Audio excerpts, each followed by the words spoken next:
Hola, muy buenas tardes, Larisa. ¿Qué onda, Sofía? ¿Cómo estás? Buenas tardes. Muy bien, ¿y tú cómo estás? Todo bien, todo bien, todo bien. Dándole con todo. Qué bueno. Me gustaría iniciar esta entrevista preguntándote quién eres. O sea, explícale un poco a nuestra audiencia quién eres, quién es Larisa Costa, qué hace. Ok, pues mira, me llamo Larisa, tengo 23 años. La realidad es que yo sé que con 23 años pues se puede generar a lo mejor a la expectativa de quien escucha muchas dudas, ¿no? O sea, ¿qué piensa o qué hace una persona a los 20? Y creo que algo que me ha definido mucho, que me puede definir, es que creo que el arte es una herramienta de transformación social, que creo que la vocación de servicio me llena y creo sobre todo que hacer en equipo las cosas pues es algo que me mueve mucho. Al final yo creo que todo lo que hacemos en la vida, si lo hacemos en equipo, pues a veces es hasta más difícil, puede ser, a veces es más fácil si se hace en equipo, pero creo que nos da la oportunidad de tener mayor alcance, ¿no? Entonces, pues un poco en resumen, soy una persona que es bastante joven, pero que ha encontrado en la política pues un camino que de alguna u otra forma le ha llenado por diversas circunstancias, ¿no? Porque pues al final el camino de la política, que está en todo. Cuando escuchamos política creemos que hablamos específicamente de partidos políticos o de instituciones gubernamentales, pero la realidad es que la política está en todo. Entonces, desde muy chica, pues me identifiqué con este sentido de reestructurar con lo que no me siento cómoda, pero también de tener esta capacidad de colectivizar luchas, ¿no? Entonces, de alguna u otra forma me encanta debatir, utilizar el arte como medio de transformación y hacer equipo. Creo que así me definiría un poco. Me gustaría que nos cuentes un poco sobre tu historia siendo activista. Ok. Pues creo que el término de activista es muy relativo, ¿no? Hay incluso ya el término de activista digital, hay gente que tiene parámetros como muy específicos para considerarse o no activista.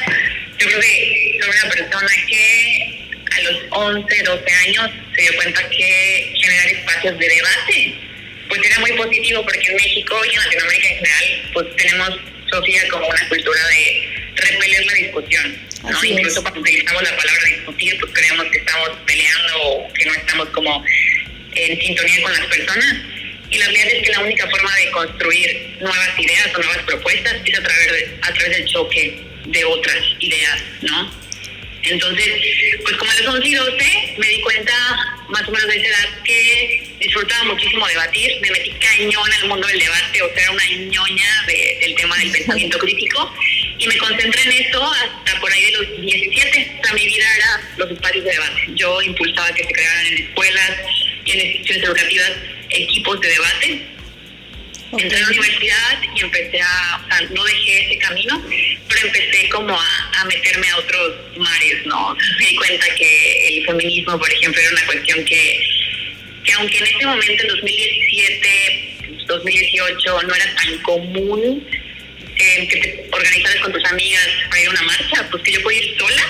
Ajá. Y que me sentía cómoda, ¿no? O sea, yo me acuerdo de mi primera marcha 2017 más o menos.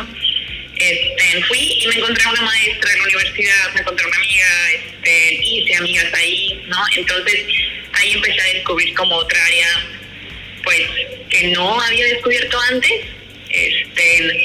y aunque pusieran marchas de 50, de 60 personas, no como ahora, sí, aún así te sentías como muy segura y en un ambiente que no compartías en otros lados, ¿no? Entonces más o menos en 2017 es que me meto a todo este mundo y ya luego entra la parte política por ahí partidista en 2021, pero también me di cuenta que, como en todos los espacios, yo creo que generar o construir, ahora sí que lugares seguros y equipos donde pues pongamos por delante la sororidad, pues es una chambota, porque pues al final el sistema nos acomoda, nos construye para que sea todo lo contrario.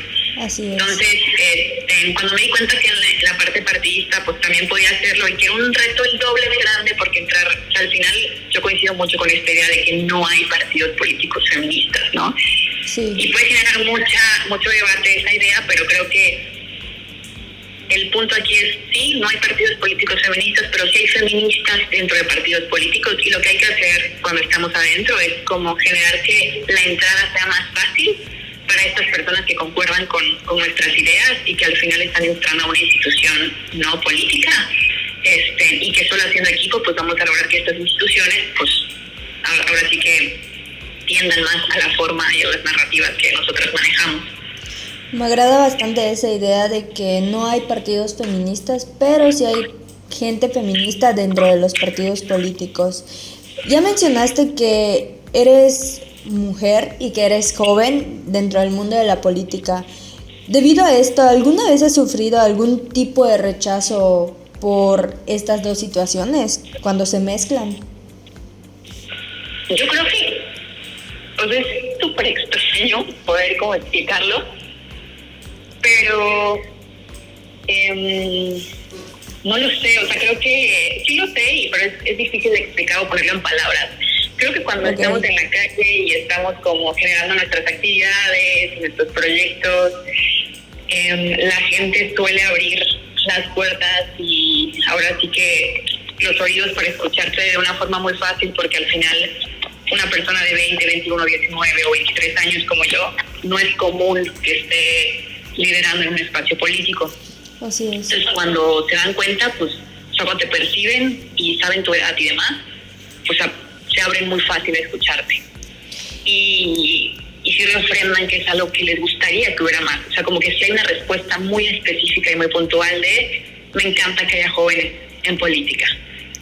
Pero por el otro lado de la moneda, la otra cara de la moneda, yo creo que también ser joven y ser mujer y estar en un espacio político, pues siempre es un reto grande, ¿no? O sea, como que tienes psicológicamente unos zapatos que hay que llenar y que hay que avanzar de cierta forma y de cierta manera, y es un reto todos los días de construirse y decir, a ver, la forma en la que quiero hacer política y en la que quiero coexistir con mis otras compañeras, mis compañeros, depende de mí y la voy a diseñar yo y la voy a dictar yo, y hasta que yo no me sienta cómoda con eso no es lo suficientemente orgánico, ¿no? Así es. Entonces es un reto, creo que te encuentras de todo, también depende mucho de dónde te pares, con quién hables. Claramente yo creo que todas las personas jóvenes y sobre todo las mujeres jóvenes en política hemos enfrentado algún comentario machista, alguna percepción misógina, pero creo hoy por hoy que pues eso no nos para, ¿no? Digo, es un privilegio poder decirlo, pero yo creo que cada vez están tomando más los espacios. Larisa, ¿cómo surge esta idea de acercarse a las y los jóvenes pues del Estado y sobre todo a las infancias? Porque creo que hoy, bueno, siempre, o sea, yo comparto mucho esto que arqueólogos y arqueólogas refieren mucho lo chistoso que es que hasta en la época de los egipcios, cuando se referían a los jóvenes, siempre era esta frase que siguen diciendo nuestros papás, nuestras mamás y nuestras abuelas, como los jóvenes están peor que nunca. Es muy chistoso que esta frase, de verdad que Sofía siempre ha estado en toda la historia, o sea, siempre ha sido como que los jóvenes, que es esta generación, que siempre es la peor, ¿no? O sea, siempre está mal. Sí. Entonces, y también me doy cuenta que hay una propia inseguridad de las personas jóvenes en decir, pues yo debería de estar haciendo esto, o tengo la responsabilidad o la madurez suficiente para ser diputado local o diputado federal, o líder estudiantil, o ya empezar a dar clases de algo, o abrir mi propio emprendimiento. O sea, siempre hay como una duda. Justo. Creo que, y lo he rebotado, o sea, yo lo he sentido platicando con amigas y amigos, me dicen, es que yo creo que yo no estaría listo o yo no estaría lista, pero es porque nos han metido una idea muy cañona de que no se puede, ¿no? Y creo que me enfoqué mucho, o me estoy enfocando mucho desde hace unos años en el tema de infancias y en el tema de las juventudes, porque creo que cuando se hacen espacios que empoderan justo a esas dos edades y que está construido por y para pues las situaciones distintas, ¿no? Sí. La forma en la que nos comunicamos con la niñez, por ejemplo, o sea, el cómo les comunicamos instrucciones, el cómo les pedimos que opinen sobre algo, pues es sumamente importante, ¿no? Y genera una dinámica muy distinta. Hoy la sociedad está construida para darnos órdenes, tanto a la niñez como a las juventudes, y para dudar de nosotros mismos, ¿no? Entonces creo que es algo que me mueve mucho y que combino mucho con el tema del arte. O sea, A mí me mueve muchísimo, me llena muchísimo usar el arte como un medio de transformación, y le he estado apostando mucho a combinarlo con las infancias, ¿no? Y ha sido un resultado muy bonito. Y también el arte pues ayuda a la parte creativa de los niños, que muchas veces pues no se desarrolla de manera correcta porque no hay estos espacios creativos en donde puedan ser libres. Sí, completamente, sí, o sea, yo platicaba hoy justo con unas vecinas que me decían como es que no hay un espacio donde yo pueda llevar a mi hijo o mi hija y que pueda como soltar su creatividad, ¿no? O el espacio está abandonado y está un poco sucio, o los niños o niñas no tienen como esta pues libertad creativa. Entonces sí falta muchísimo invertirle a este tema. Así es. Larisa, ¿alguna vez has estado en alguna situación de riesgo o donde te hayas sentido amenazada o violentada? Pues yo creo que, o no creo, es una realidad, ¿no? Todas las mujeres en algún momento de nuestra vida, hasta por estadística, vamos a vivir algún tipo de violencia. Eso es muy fuerte y genera, yo creo que muchísima frustración, pero es una realidad que ahí está. La respuesta es sí. Pero creo que con el tiempo, y sobre todo este último año, aprendí a cómo la palabra no es sobrellevar. Claramente no es sobrellevar. Creo que aprendí a cómo gestionar y cómo, ahora sí que, tampoco me siento cómoda con la palabra actuar, pero sí creo que es qué herramientas usar cuando me siento violentada, ¿no? Y que a veces hay cuestiones tan pequeñas como la forma en la que se nos dirige a alguien o la forma en la que nosotras mismas pues ahora sí que entendemos o analizamos algo que pues a veces minimizamos, ¿no? Y decimos, pues esto, ¿cómo va a hacer sentir violentada esto, ¿no? Pero la sociedad está tan estructurada y construida para, pues ahora sí que para minimizar estas cuestiones que a veces no actuamos. Y creo que justo estos 2 últimos años he aprendido a cómo utilizar ciertas herramientas, cómo colectivizar también ciertas experiencias. Y eso me ha hecho sentir, muy orgullosa, pero sí creo que lo he logrado a través de colectivizar. O sea, han sido, y esto lo comparto, me genera muchas emociones, a través de otras activistas y otras mujeres, el cómo yo he aprendido a gestionar o a saber qué herramientas usar, ¿no? Sí. Han sido otras mujeres al final. Gracias por compartir esto, Larisa. Dentro de este mundo, siempre o casi siempre, pues se nos ha metido esta idea errónea de que la política es un tema solo para hombres. ¿Te has enfrentado a estos, bueno, ya mencionaste que sí, pero te has enfrentado a estos comentarios machistas y cuál crees o consideras que es el más recurrente hacia tu persona? Fíjate que no puedo identificar algún comentario que sea recurrente hacia mi persona, pero sí me ha tocado en algunas ocasiones escuchar como es que la política no es para mujeres. Y se oye tan de película como, ay, Larisa, ¿cómo puedes ser que hayas escuchado eso alguna vez? Te lo juro, te lo juro por mi vida que me ha tocado escucharlo. Y de una forma muy genuina, ¿no? O sea, como que suman y restan y el resultado y su conclusión en su argumentación es que no es para mujeres, ¿no? Y sí he notado también, y es una realidad, tú analizas la historia política de diferentes estados y cuando una mujer gobierna o cuando una mujer, pues ahora sí que tiene un puesto de liderazgo completo, el análisis de cómo gobierna o de cómo actúa es 10,000 veces más específico cuando es un hombre. El ataque y la violencia que recibe una mujer cuando se equivoca o incluso cuando no se equivoca es tremendo. O sea, Sofía, es tremendo. Y yo me he dado cuenta en diferentes estados, ¿no? He hecho ese análisis y esa comparativa entre ciertas mujeres que han liderado la política en sus estados, en sus localidades. Okay. Y hay un grado de violencia tremendo, no solamente por su físico, por su forma de ser, sino que las catalogan, y yo lo he visto, como mujeres malas. O sea, como que y eso es muy fuerte, ¿no? Cuando una mujer tiene liderazgo, tiene carácter, y no permite ciertas conductas hacia ella, la respuesta es una mujer mala. Y creo que son conductas que muchas veces tienen, pues, los hombres y se normaliza cañón, ¿no? Es como, es un hombre con carácter. Pero creo que es algo que he percibido y creo que en política se da mucho, no solamente en política, o sea, las mujeres empresarias, los grandes liderazgos ambientalistas, o sea, siempre hay esta categoría de si eres mujer y estás liderando un espacio, pues la crítica es el doble o el triple de dura, ¿no? Sí. Esto también da un resultado muy cañón, ¿no? Estadísticamente, según, me parece hay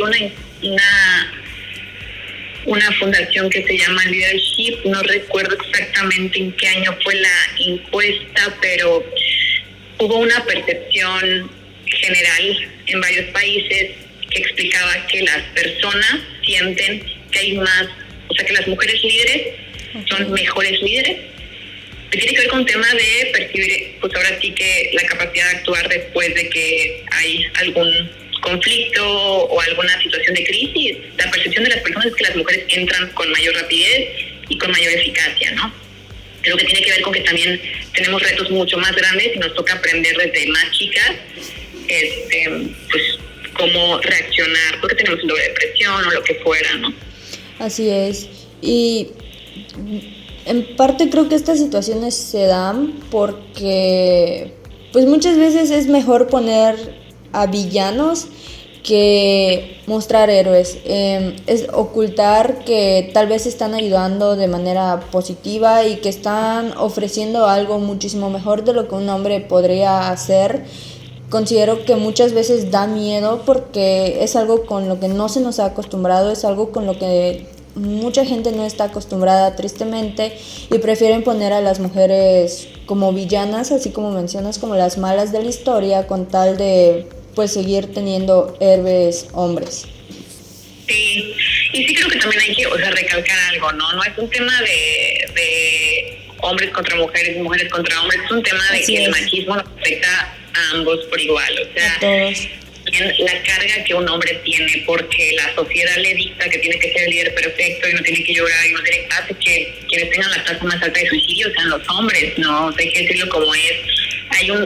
Se reprime de una forma pero tan dura las emociones, y tiene una caja tan cuadrada de cómo tienen que ser y cómo tienen que comportarse, Justo. que pues hay frustración y una regla muy alta, ¿no? Una vara muy alta. Entonces, no, la batalla es contra la conducta y el sistema machista, no contra ninguna persona.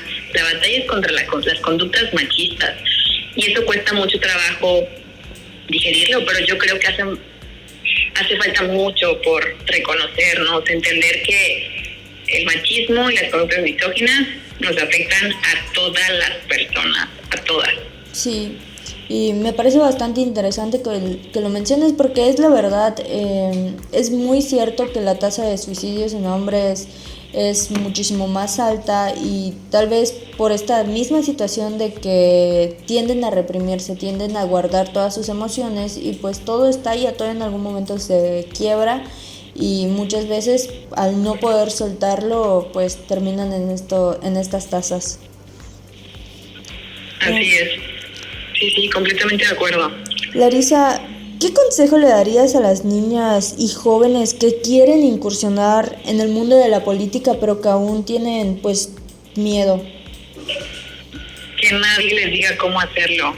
O sea, yo creo que sí, y es el consejo que yo me doy todos los días, ¿eh? O sea, no es como que es una regla que se aprenda ya, no, yo creo que todos los días nos tenemos que decir que nadie me diga cómo chingados voy a hacer política. Y eso es, creo que es una actitud pues muy, no significa no adaptarse y tampoco no significa analizar el contexto y empatizar, significa que uno tiene que luchar todos los días, o una tiene que luchar todos los días por autodefinirse y encontrar qué le hace sentir cómoda y cuál es la causa que te va a permitir servir, ¿no? O sea, cuando uno entra en política, lo primero que tiene que preguntarse es cuál es la causa que a mí Larisa, o a mí Sofía, o a mí Mariana me va a permitir servir. Porque cuando uno no tiene clara esa respuesta, entras a política y entras a un mundo durísimo, donde las cosas avanzan muy rápido. Es como un mar con una corriente fuertísima, ¿no? Como si entras a un río. Y si tú te subes a la balsa y empiezas a andar en el río y no tienes clara esa respuesta, pues te lleva la corriente y a lo mejor hasta llegas al final y chin, nunca lo respondiste y nunca serviste y nunca tuviste clara tu causa. Entonces nada más el chaleco de salvavidas es como la causa, hay que tenerla bien puesta y bien clara antes de subirse a la balsa. Y también tener muy claro, ¿no? El cómo remo, a qué velocidad, cuándo paro, es esa forma o esto que yo compartía antes, que es cómo hago política, ¿no? Y es algo que una tiene que decidir todos los días. Ahora sí que es un ejercicio de 24 horas, ¿no? Cada 24 horas, pues ahora sí que es un nuevo reto y es la forma en la que hacemos política, ¿no? Y que es válido equivocarse y es válido hacer cosas que no eran lo correcto, pero termina siendo válido si aprendemos de ello y no tenemos miedo a corregirlo o a pedir disculpas, o ahora sí que a enmendar esas situaciones para conmigo misma o para con las personas con las que compartí esa experiencia que no fue la adecuada, ¿no? Sí. Pero básicamente eso sería. Te voy a hacer una pregunta un tanto polémica, pero hemos estado viendo esta situación en redes sociales y también en los titulares.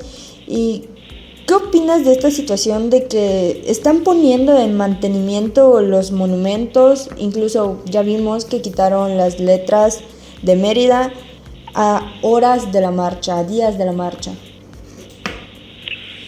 Yo creo que hay un tema complejísimo de fondo, ¿no? Y es que Yucatán se vende como el estado más pacífico de México. Ese es el título que le ponemos a nuestro estado. Sí. El problema es que no han entendido que la paz no solamente es que haya ausencia de balaceras o que no haya narcomantas. La paz va mucho más allá de eso, ¿no? Tiene que ver con que no seamos de los primeros lugares en violencia familiar, ¿no? O sea, en Yucatán la violencia pasa en las casas, ¿no? Sí. Y el grado de abuso sexual infantil es enorme, enorme. Tenemos las tasas más altas, de las tasas más altas en México, aquí en Yucatán, en el estado más pacífico, el abuso sexual infantil, ¿no? Sí. Entonces, creo que tanto en el interior del estado, o sea, las mujeres y las niñas en municipios, como las mujeres y las niñas en la capital, en Mérida, enfrentamos situaciones que son invisibilizadas cada vez que viene el discurso de que vivimos en el estado más pacífico. Es como si una mujer que acaba de sufrir violencia dentro de su casa con su pareja, llegara otra persona y le dijera, pero si vives en la casa más bonita, tu casa es la más bonita.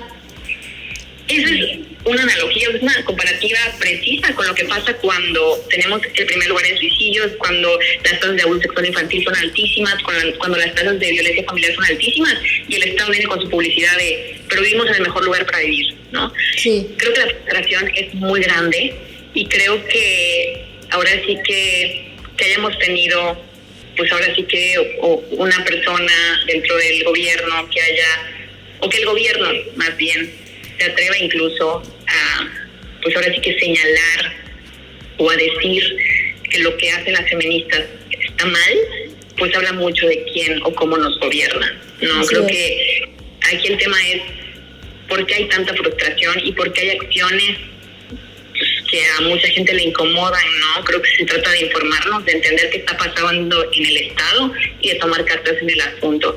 Ahora sí que las mujeres protesten como quieran protestar y punto. Así es. Por último, ¿qué hará Larisa este 8 de marzo? Pues claramente salir a marchar. El año pasado me acompañó mi mamá por primera vez.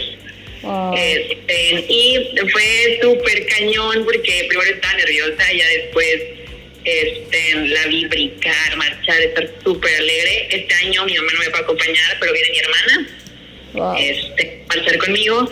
Mi hermana es más chica que yo, tiene 18. Entonces, pues ahora sí que vivirlo con mis amigas, con mis compañeras y con mi hermana. Wow, muchísimas gracias, Larisa. Esperemos tenerte por aquí próximamente también. Y muchísimas gracias por tu tiempo y por atendernos. No, de verdad, muchísimas gracias por el espacio y ya estamos en contacto. De verdad que pues, gracias por abrir espacios para mujeres jóvenes en política. Y gracias a ti por alzar la voz por aquellas mujeres que todavía no se atreven y por quienes todavía están en ese proceso. Muchísimas gracias. A ustedes, te mando un abrazo, hasta luego. Igualmente.